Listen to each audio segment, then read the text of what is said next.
Kumusta ang experience mo sa Goody-Goody Camp? Sa Gudi-Gudi kami nag-camp. Sobrang tahimik doon. Parang nasa gitna ka talaga ng kagubatan. Forest na forest yung vibes. Pero medyo creepy rin. Lalong-lalo na kapag may narinig kang mga naglalakad from 12 midnight to 1 a.m. Pero para sa akin, normal lang yun. Dahil nasa tahanan naman nila tayo. So, respeto na lang.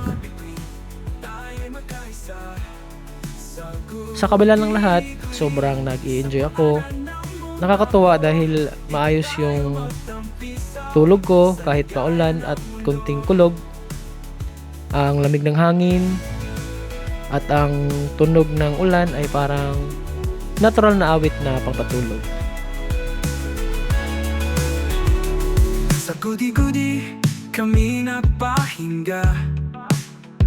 Dala ang mga tent sa ilalim ng tala.